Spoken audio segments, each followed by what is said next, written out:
I'm Nick Menna Jr., Glassboro State College, class of 64, Masters, 1972. My father was Dr. Menna Sr., who, at the time of the conference, was on the medical staff at Glassboro State and worked the infirmary. And I was teaching at the time, and I was all excited about it, and he was quite upset.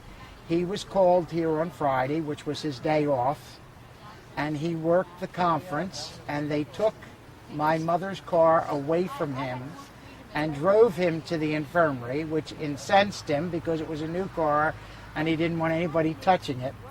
And then they forgot to feed both him and Dr. Usick. And he was here all day, so when they called and announced that he had to come back Sunday, he said, "I am not coming." And the Secret Service came to Williamstown and escorted him. He was allowed to drive his own car. They just followed him, came in here. They fed him. They made sure everything was taken care of. And he did take care of 2 of the Russian Secret Service people, but neither he nor Dr. Usick ever got to meet Kosygin or Johnson. They never even saw them. They were not allowed out of the infirmary. Now, where was the infirmary in relationship to... I cannot remember. My wife says it was Linden Hall, but I have to remember, I haven't been on this campus for years. There was that quad over there that was a girls' dorms, Oak, Laurel. Yes. Behind that was a long, narrow building. That was the Student Union building. That was the snack bar and the bookstore.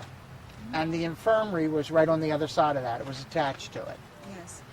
It still is. The infirmary is still in London Hall. So Is it? It could be that it's still in the same location. It wasn't very big.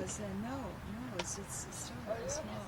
But one had to know my father and know how feisty he could be. So Friday was his day off, and he hadn't planned to be here at all. Hadn't planned to be here at all, and they called him in for this.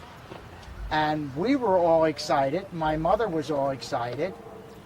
And he came, but he didn't go home in good humor. Well, what other staff did he have with him? Did he have his full complement of nurses? He had a full complement of nurses and Dr. Usick. Both he and Dr. Usick, who is also now deceased. He was a Glassboro physician. My father had his practice in Williamstown. They had a full complement of the nurses. They had their full staff. But they were not allowed to take care of any of the White House people. Johnson had his own doctor with him at all times, and they had their own medical staff.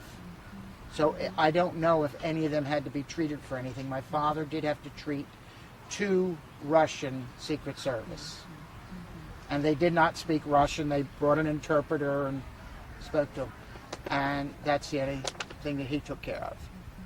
But he was incensed at staying here the whole day and not being fed and not being allowed to have his car. Imagine you pull up and they take your car away from you and go park it someplace you don't even know where it is. And so he was quite feisty and quite angry with him. So he was a part of history, but not necessarily really. Well, when my father died, when my mother moved out of her home and broke up my father's library, my older brother did not take the letters. My older brother's a doctor and went to the same Hahnemann Med as my father. And he got so many of my father's papers, both big. But I do have the letter from the White House, and I do have the letter from Governor Hughes. But Governor Hughes' letter is personal. The White House letter probably was a standard letter and signed, but